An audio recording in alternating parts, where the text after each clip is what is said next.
Alrighty, guys. Good morning. We are doing this thing today. We are a little late to get everybody started, but hey, we are together. So, we got Mike with Brad Paranormal. Had some fantastic wins this week.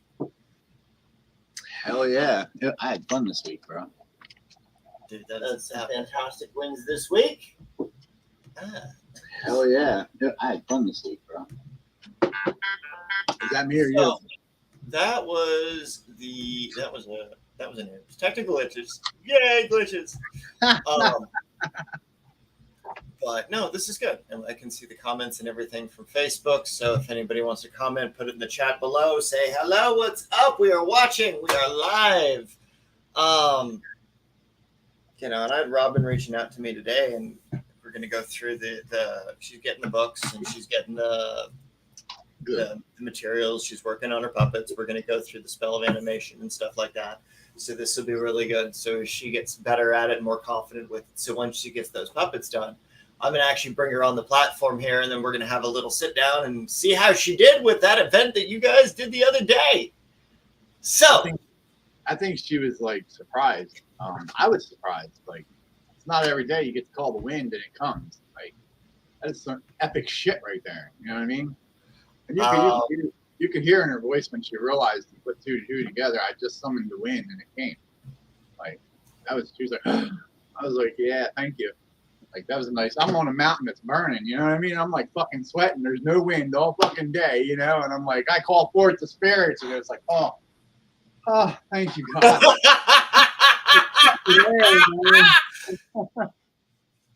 She says, in her conversations about 20 minutes ago, she says that wind was intense.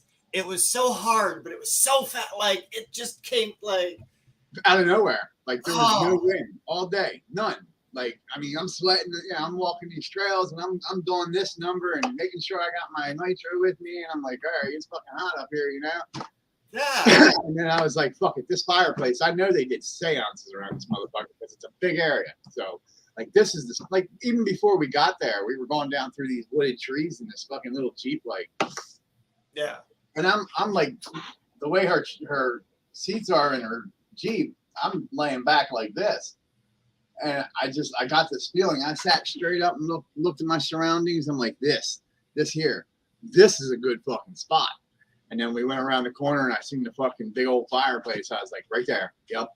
That's what we're going to fucking do. We're conjuring something up in this fireplace. So I took ashes from the fireplace, threw it in my cauldron, put one of them croquet barquettes in there, and threw on some incense, connected that with the sigil. Dude, we went to town. Dude, that's epic. That is epic. Had the candle lit, like, I mean, the whole 9 yards. I was like, I'm conjuring something. All these little kids come down here, want to play with Ouija boards and shit. I'm going to leave them a little present.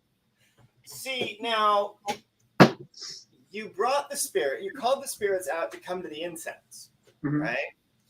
And you announced yourself when you were there, and you were doing that, and it was all in peace, and there was no purpose beyond coming forth, right? You didn't direct them out of their place. So you didn't abuse them. You didn't do any of the things. And for those of the people that are watching, and the differences between leaving something of peace like this, where you've established a relationship and benefit for the spirits, is different than those motherfuckers that go out there and they open up pathways to the other world, right, and they leave that shit open. Right. It's a different thing. You offered something. You gave something before getting response. You set the path so that those that come like you did will get benefits. Right. But those that come without, not so much. But the way that you walked it forward, the way that you lead that approach in was just absolutely beautiful. And so that's what I really hope that people take away, is that when you're doing magic in the field, is that it is about cultivating that relationship with the spirits. But you gave them incense. You gave them smoke. You called them forth, and I'm giving you this. And that's all it was. That's it, basically. I mean, now, granted, like I said, everybody knows me. Through the week, I connect with nature on a daily basis. I'm really good with the ravens. Like, me and the ravens have made that connection. I find other animals are like flocking to me. Right. So I mean, I'm becoming one with nature. Like, I use nature every day in my practices, not just to heal, but also in my ritual, you know, in my teas and shit like that. So like me and nature are one. Like, you know, and I think the more I advance in that, the more my magic will just flourish. Oh, I absolutely agree. I absolutely agree. And, you know, the more connection that you've got and the more exploration of the use of that connection, how many different ways can you get that thing to manifest? You know, Right. it's, you're feeding the birds, you're taking care of, you're taking care of those spirits, right? When they show up to you. So that's carrying that energy forward, and it's doing it in such an elegant way, man. It's absolutely just delightful. I was like, me and Daniel got this little competition going, you know, right? And I was like, man, that little fucker, he's getting up there, man. Like he's doing pretty good. I am impressed at his level of success that he's. And for a young kid, like he's just grasped the hold of it, man, and just went with it. And I was like, that's me, but younger. You know what I mean? He's got that. And then I'm sitting here like, well, fuck, what am I doing? I'm fucking doing shit, man. I better step my fucking game up. Hold on a minute here, you know. And then the offer came to go to Centralia, and I was like, oh, hell yeah. Like, I'm not turning that down. When you want to go? Fucking, we can go right now. And she's like, we can go. Let's go. All right. Grab my witchcraft stuff, you know, my ghost stuff, and go home. That's it. That's it. I'm getting more offers for other places. Like, I just went to the vape shop to get vape juice. And I walked in, and he's like, name. After I ordered my stuff, and I was like, dude, I'm the only ghost hunter you have in the area. He goes, ghost hunter? I said, yeah, it's Brad Paranormal. It's in your system. He's like, dude, you're the dude. Yeah, he's like, dude, I wanted to tell you, I might have a place you can investigate. I was like, here we go. And they breed pep, and it stages breed stages, man. Like, if fucking epic. What? So, can I get your contact information and put stuff up on the AOS Paranormal.com site so people can start scheduling and booking you for talks on stuff if they want to get a hold of you for their platform and to get you out to go start scheduling for investigations and stuff, especially ones where we can travel and go actually like collaborate on these things. Yeah, definitely. I'll get with you and give you that, man. That'd awesome. And then that's a great way that we get to make the academy grow forward with people that are like, oh, hey, how do we participate? How do we get to be like Robin is, right? Because she's the sorceress in training. So when you go to aoscourses.com, folks, right, you're going to see a video of what they did, just the ritual scene, right? He's calling forth the spirits. Robin's announcing herself as a sorceress's apprentice, right? So we've got Mike, who's a student of the system. He's been with me for 7 months, but his background is enormous, right? So it's just about getting him caught up to speed. And then with Robin out there, her background, it's just about refining her power. It's not about giving power. It's about cultivating the power that's already there to make it usable. Like I told her, you guys are working in collaboration like that. It's just seamless, and like it's just effortless. From the beginning, the biggest part is finding herself. Like once she does the deep shadow work and she finds out who she is and all them memories and shit are repressed, and you get starts at scratch like with your inner self, and you start to learn the first hermetic principle of mentalism. Like you can literally, like I didn't understand the term when I first got into witchcraft, but you can mold your reality through just common sense and making sure your mentalism is not bogged down by the everyday rituals of life and stresses of, you know what I mean? Like know that you are of a god. You're a higher god. Like you are a god because you can fucking create. You know what I mean? Like right.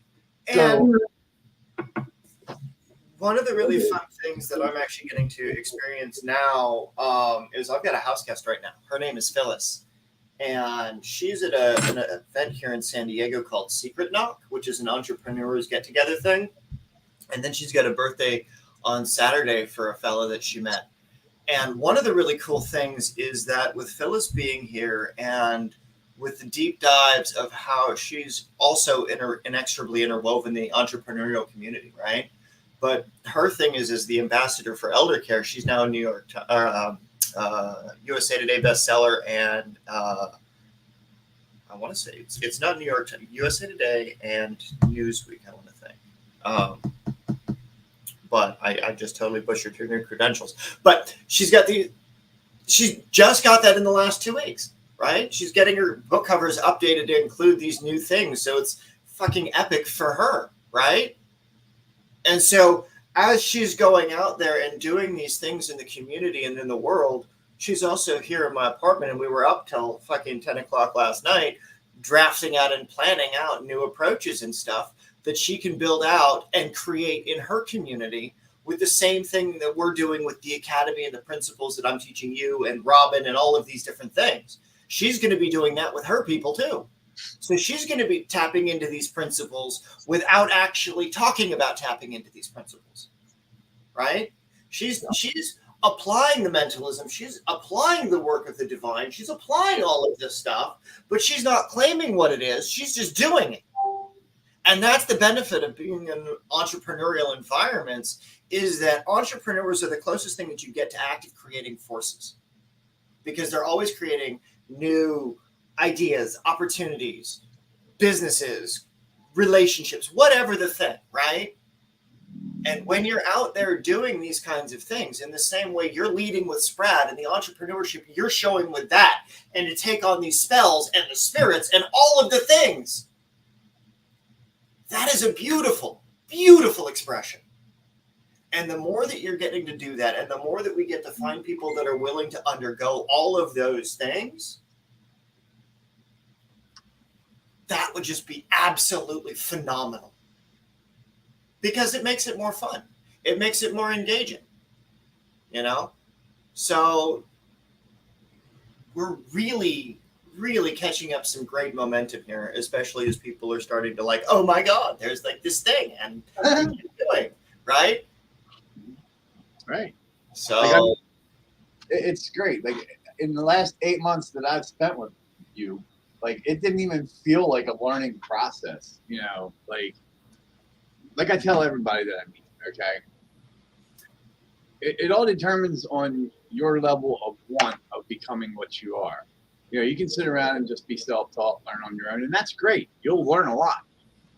But to become something great, to you know, really dig deep into it, you need to get out there with other people that know what they're talking about. Well, these other people aren't going to just sit down and be like, oh yeah, and train you. That shit takes money.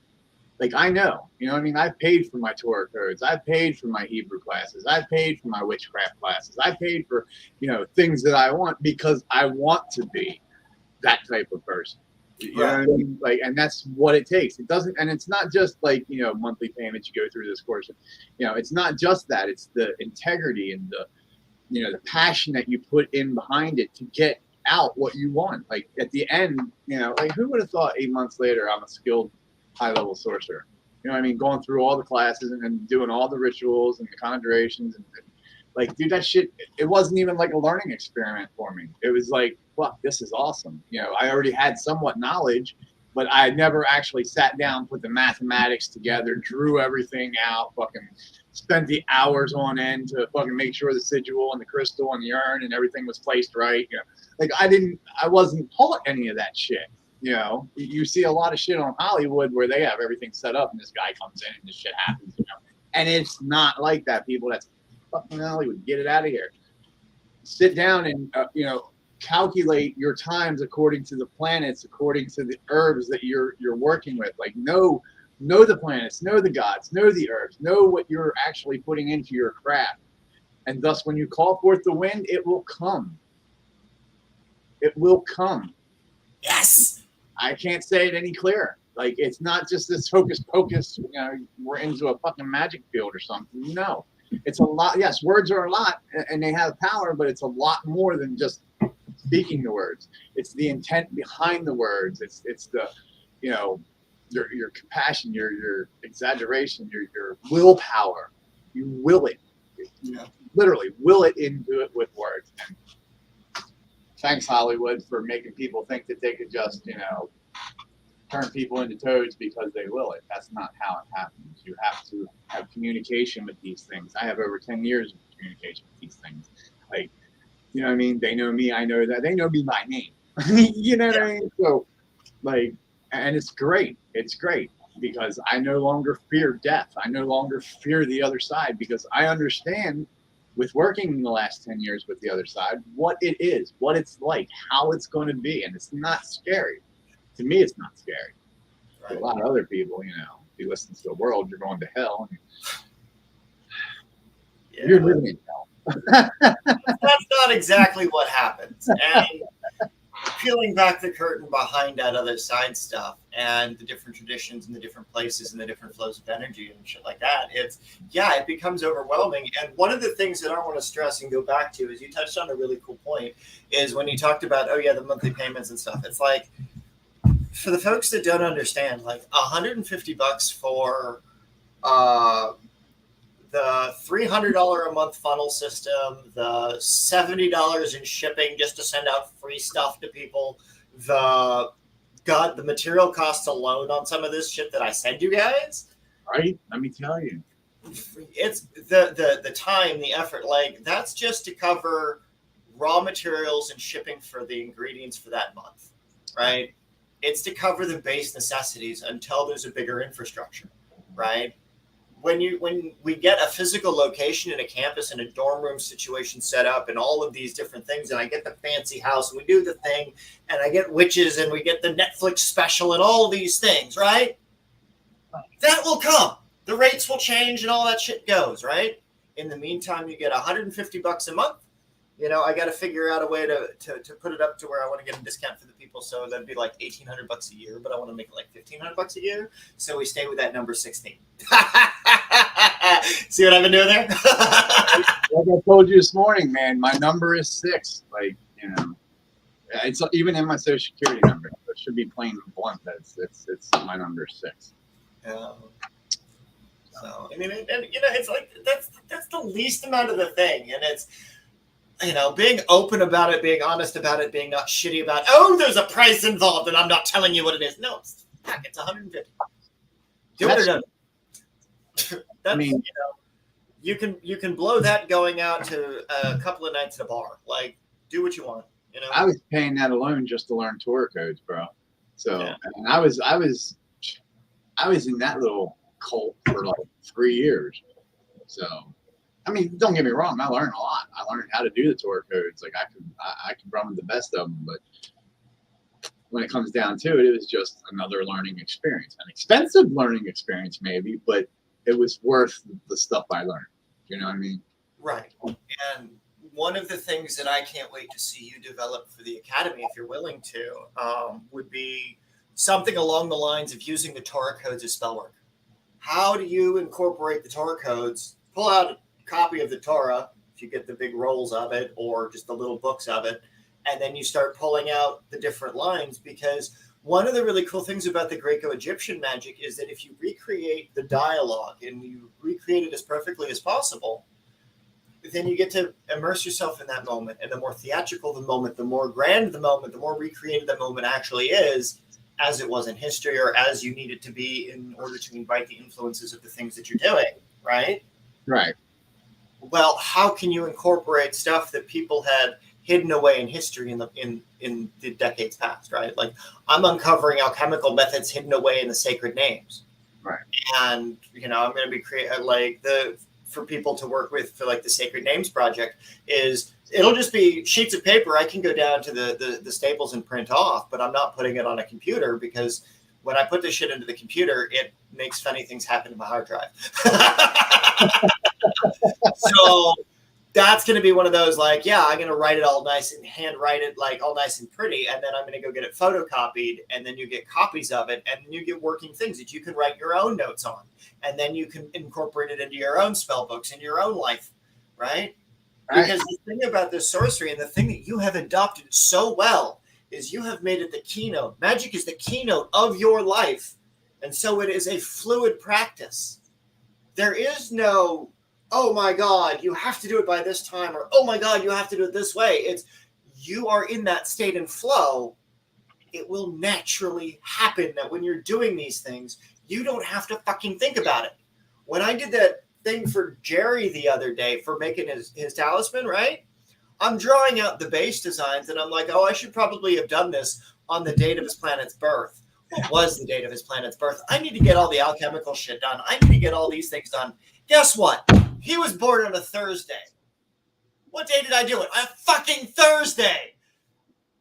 Subconsciously, see how that just lines right up and you didn't even think about it. Like, and that's the way it works, man. That's what I'm trying to say. Like, it just becomes habit. It comes natural because that's the way magic is. Like, you know, Right. once you don't have to practice it every day just to be like, oh, this goes here, this goes there. You know what I mean? It just becomes routine. Yeah. And it's organic. It's natural. It's as easy as breathing. And that's the thing that it takes time to cultivate, is because people are like, oh my God, I don't trust my spells. I don't trust the fact that these things are doing, right? Right. And here's the thing. Daniel finally got successes in his spell work to modify the weather yesterday. Do you know why? It's because he finally said, okay, I know my energy is out there. And these people did us, because he did the divination of spirits.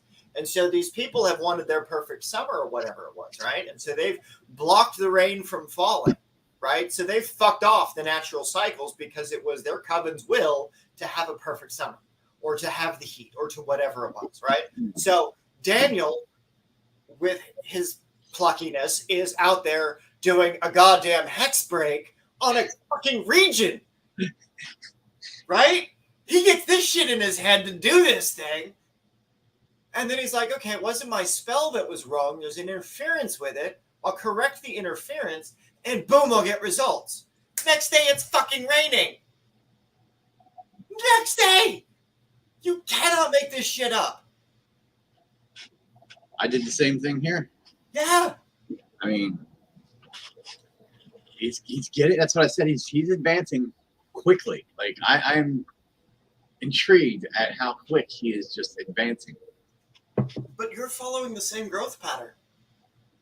Oh yeah, I mean, and that's even cool. You know what I mean? Because like I said, me and Daniel are in this little like competition, whether we know it or not. You know what I mean? Like, oh fuck, Who's your rival? one thing after another. You know, but it's cool. So like, I'm hoping to either go to this next place. Is like an abandoned mental children's hospital or something like that. I don't know. They had it up for sale for like a year, so I'm hoping I can get in there and set things up and see what we can find. Okay. Or there's a hotel up here in the area that's supposed to have like a haunted room in it. I want to rent it for the night and set up, see what I can conjure up in the room. Yeah. That's awesome. Yeah, they don't have a ghost hotel. Well, they will when you're done. Come and party, baby. Let's go. It's time.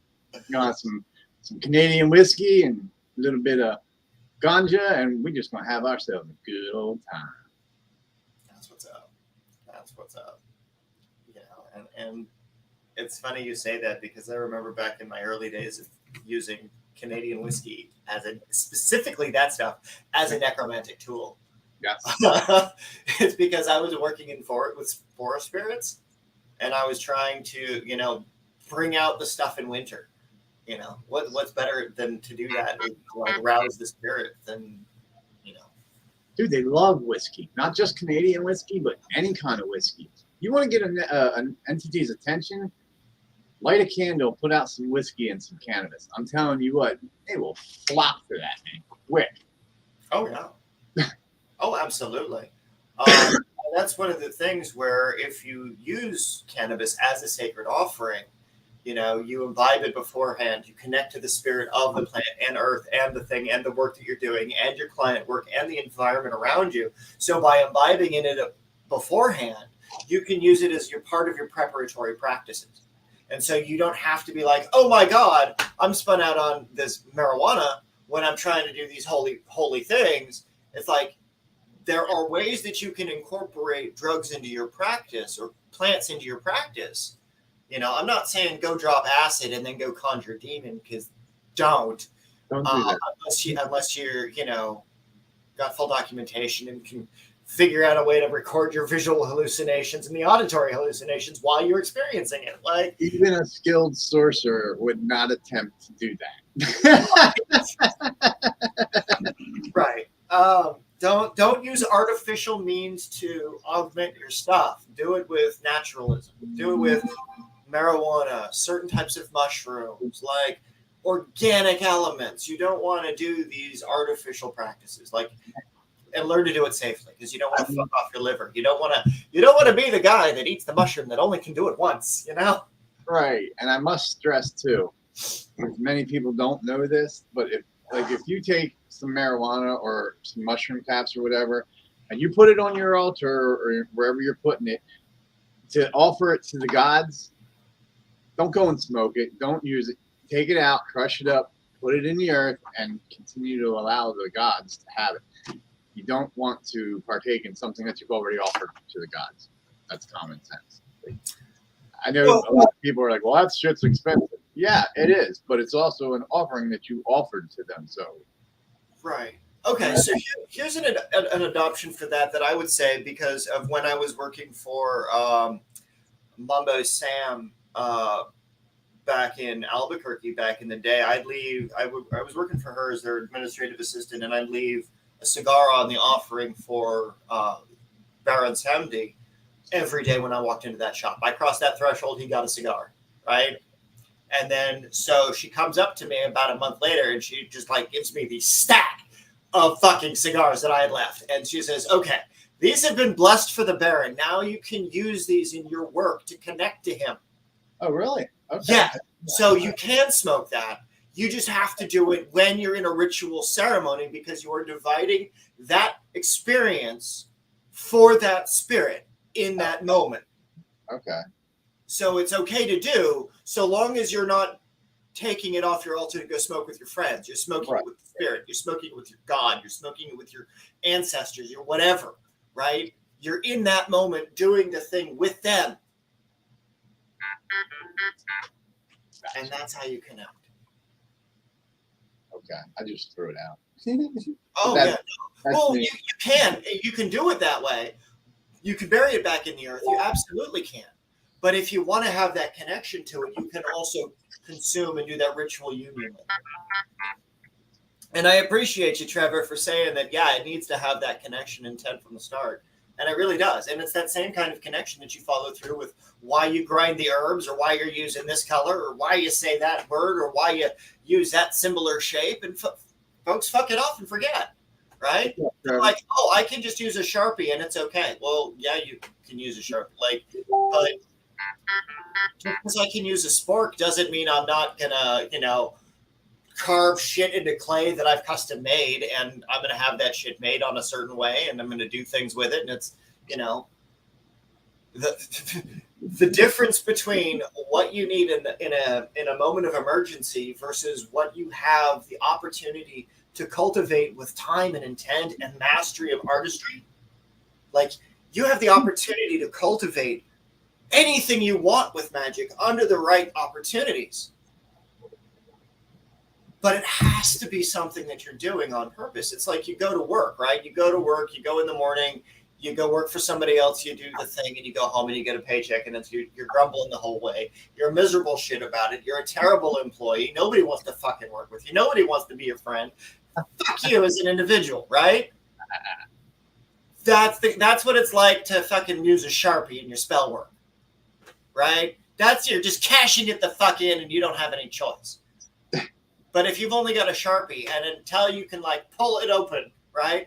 Pull out the little thingy inside, stick a stick in there that you've carved to be a little point so that you can make it as a ritual dip pen in the same way that you've made with those pens, right? You modify it to suit.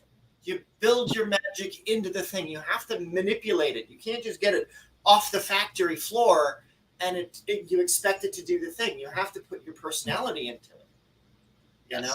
You have to put your love into it. You have to put your touches on it.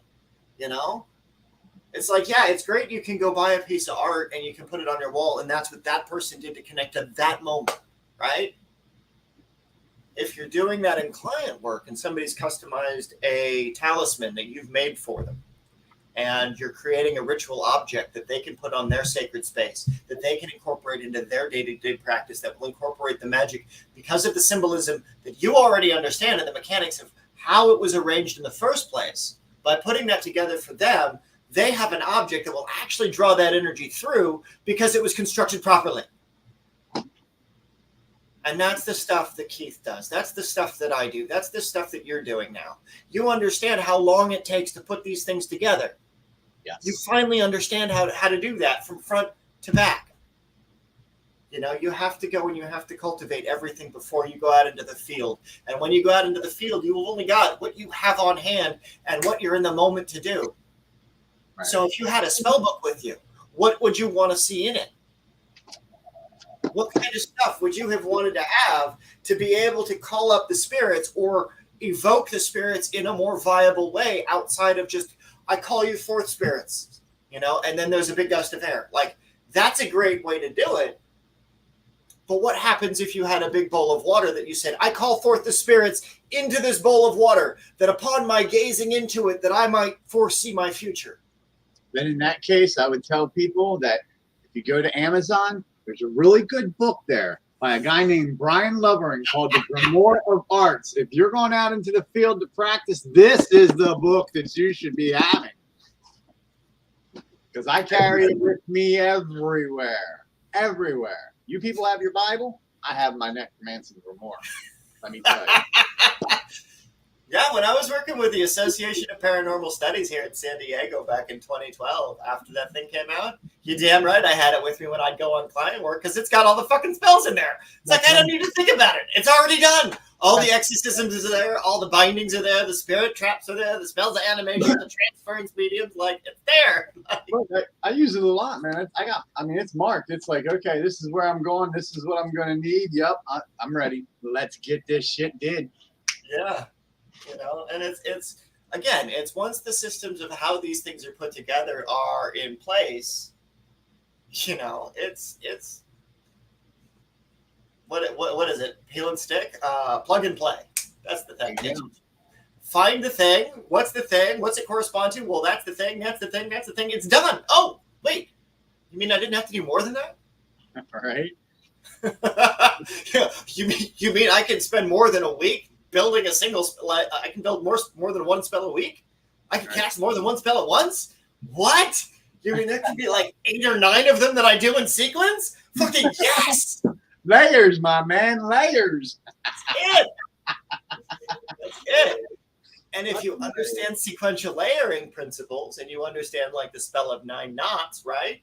Well, what are the 9 layers of your spell work? And then as you do the layer of the spell, that becomes a knot in your spell, right?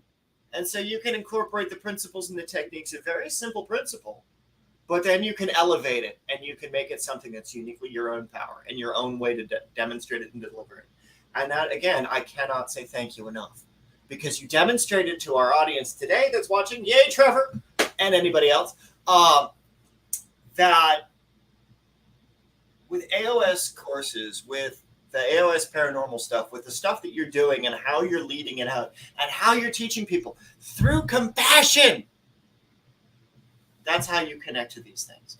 This is how you do those things that are really lighting you up and lighting up the people that are with you when you're doing it. Robin is a delight when she's in the field with you. I need this. Come forth, spirits. Like, your wording changed, your energy changed because you recognized somebody's need was greater than your own need to recognize the interaction to have it. So you tapped into that greater power. You're connected to her. She's connected to nature. You're connected to nature. She's like, it, boom, it happened.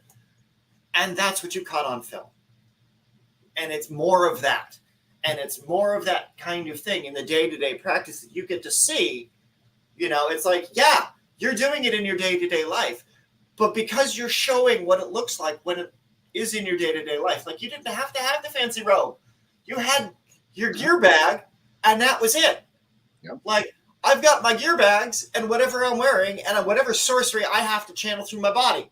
Like, the body is the conduit. The will is the conduit. The words are the conduit. The ingredients are the conduit. You put it all together, you get an effect. You get a manifestation that's better than just, oh, law of attraction. Oh, law of narrative, like, no, literally applicable laws, right? If an attorney goes to court and applies the law, they're not reading the law book. They're not reading, oh, cite 2, 3. They're doing the thing. Right. You're doing the thing. Sorry for the sirens. It's California. It is California. It's like, they're just saying like, "Hey, pay attention, sirens!" Like, yay, listen. But yeah, like it's super important that we have these kinds of conversations and these kinds of connections with the people that we're working with, because it's all organic. It's the organic relationship between you and the spirits without pretense. It takes time to cultivate that relationship. It takes time to interact with you and the ingredients and why those ingredients are important and how to make a dead ingredient useful, how to make a stone useful, how to make a shape useful, how to put something together and make the ink from scratch. Like that's something that I just recently learned thanks to the short interaction that we had with our temporary alchemy department, But in the interim, that provided a foundation which allows for moving forward to create many, many more things for the Academy and its operations.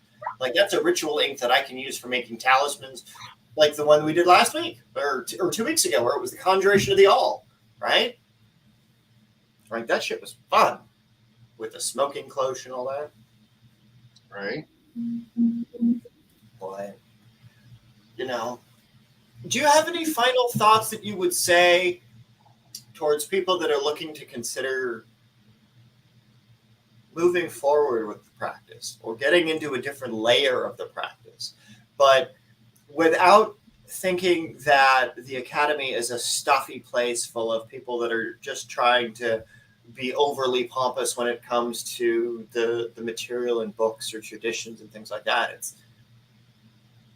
This isn't organic. At least for me, I want to make sure that it's an organic thing. I want it to make sure that it's like, is it that so far? Are you experiencing that? Like, what's your experience so far? Like, well, like I said, I mean, and I did for a long time. I learned on my own. I got books. I started reading. As a matter of fact, that's how I met you. I was reading Riverdale's Apprentice Wizard. I got 80 pages in before I was like, okay, let's see what the Brotherhood's about. Spent 6 months in the Brotherhood. And then was like, well, let me join one of these groups, see what everybody's up to. I joined the group, and you're like, you. You know what I mean? Like, yeah. I was letting nature and the universe, I was just jumping in. Like, you know what I mean? It was all lining up as I was jumping in. Things were falling apart. Things were picking up. Like, right. once you get to the mental state and you can learn this and you can learn the environment around you and what to expect, what not to expect, and how to work that, to will it, it gets a little easier. But it goes also back to what I said in the beginning. Like, I realized I needed more. Like, doing it myself, reading the books, and that's all fine and dandy. But to have structure and actual communication with somebody that knows what they're doing, that can show me, you know what I mean? That's where I'm going to get a lot further. And that's where I would recommend anybody out there that, wants to advance. Nobody's going to give you their time for free. That's not how today's society works. You know what I mean? So you've got to get out there and you've got to find these people that have this knowledge, that are wanting to pass it on to other people so that they can learn. Well, you have people out there. You have people like you. You have people like Keith, who's getting ready to teach me Icelandic sorcery. You know what I mean? Like, that stuff costs, because there's a whole bunch of costs that they have to put out just for you to learn that. So right. It's not like, hey, some big get rich scheme. It's okay. You get what you get. I get the pleasure of teaching you.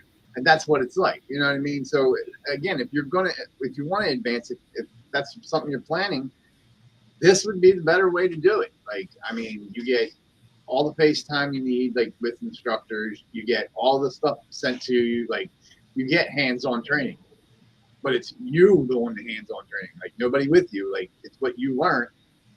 You know what I mean?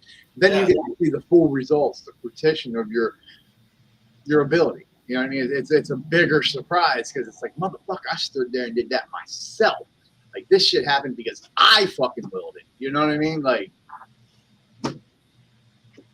it happens. You know what I mean? And I can just say that I'm glad that I took that step and I got in there and I went balls deep into what I wanted to learn, and I did.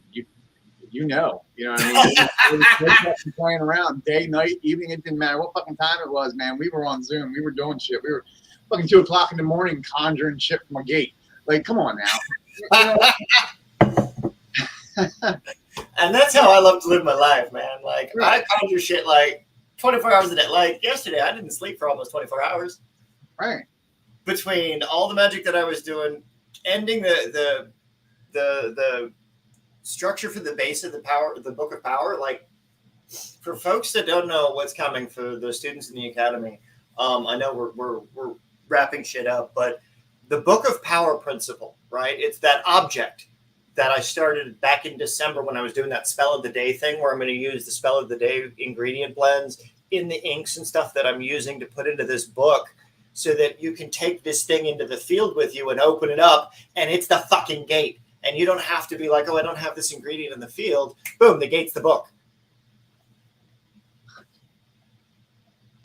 That way you have your place of power, so you don't have to go out there and into the field and be like, okay, well, this environment is a corrupted hellhole, and I can't pull in divine principle. Well, you could go to the page of the gate of heaven of Mercury, or you could go to the gate of heaven of Jupiter, or the heaven of Saturn, or whatever. Open that respective page. Boom, pathways open, spirits pass. Right. You know, and as soon as we can make it accessible and get the individual to make that object themselves, that is the big hairy goal that I want every student of the academy to make themselves at one point, is a Book of Power, right? That they make an object that's a ritual object that's for them to use out in the field. And I want them to put a published version of it available for sale, so that they can profit from the work that they've done, and people can study it, but they're not taking away from the original core material. That's the original source. Right. You know, and that's the thing about how the Codex and the Grimoire of Arts came about, is because it came from community development. It came from sourcing spells in the community that were working. What were the conversations that I was having over and over and over again that I got fucking sick of having? That's what I put in that book. That's why it's still good after 10 years. That's why for the last 10 years, I've still looked at that thing almost every day. I do. And, you know, those were my notes when I lost my computers, because the computer fucking caught fire as soon as it was finished. Like, that's not an object that gets to be recreated.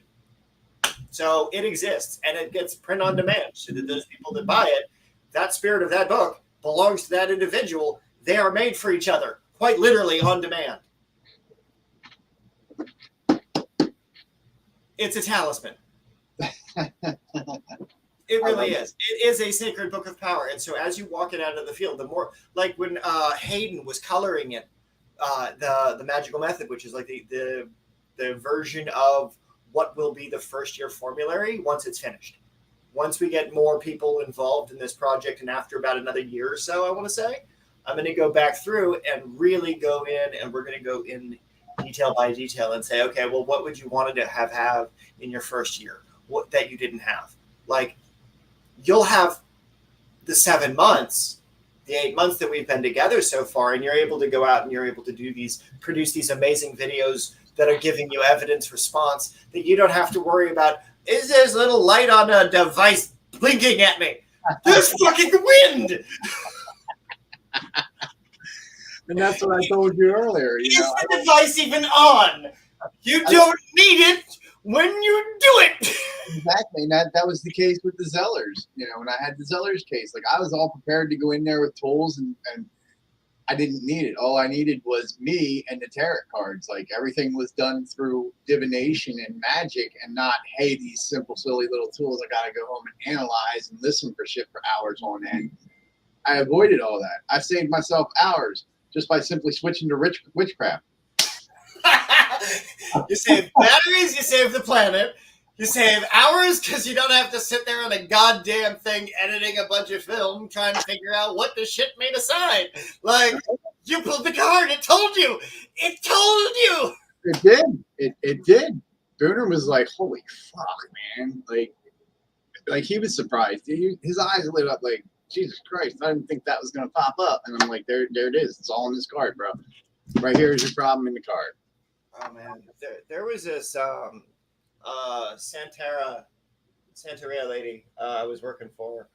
Or not working for. I was chatting with years ago. She owns a shop here in town. But she was talking about when she goes out there to some of her exorcisms and stuff, when she's out there in the field, whatever that they do, however they prep the plate beforehand, when they wave that plate through the air when they're done, there is a goddamn face on that shit. Mhm. You can see the spirit that they just pulled out of the air because of what they've done. Yeah. And so traditional practices of Santeria, Ifa, Paulo, Vodou, stuff that requires initiations and blood magics that I don't have access to, Keith does. So I don't have to play with that. Keith can teach us that. Yeah. If it's your path to walk, right? And that's the thing, is it's got to be your path to walk, and you got to go through the divination. You got to go through the interaction with the spirits.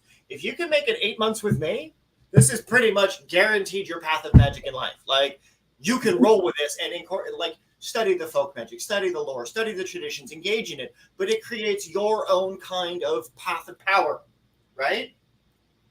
That makes it your individual path. So nobody's telling you, oh, well, you have to do this on a Sunday or this on a Tuesday. It's like, no, this is the day you're born. These are the influences of your birth. These are the things that you're fucking with. These are the compensation problems that you're going to have. Overcome this. Boom, you've got power.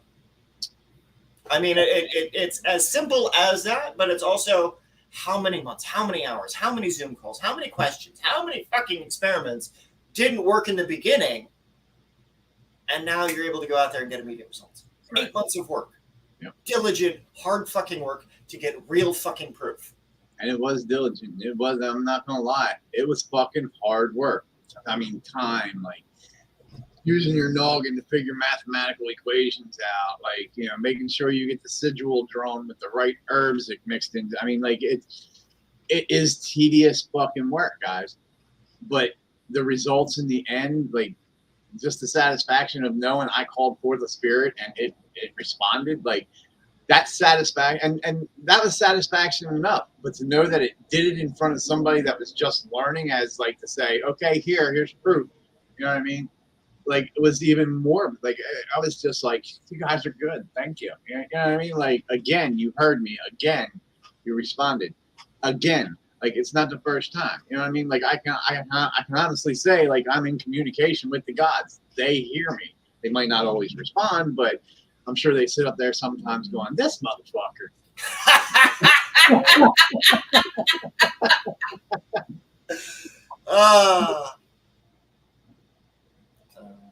I love it. I thank you so much for your time today, Mike. And I thank you, Trevor, for watching, and anybody else who catches us on the replay. Yeah. So check out the website. We'll be checking the comments. Hit us up if you got any questions. Otherwise, until next week, stay safe, everybody, and don't be fucking evil. All right? Later, y'all.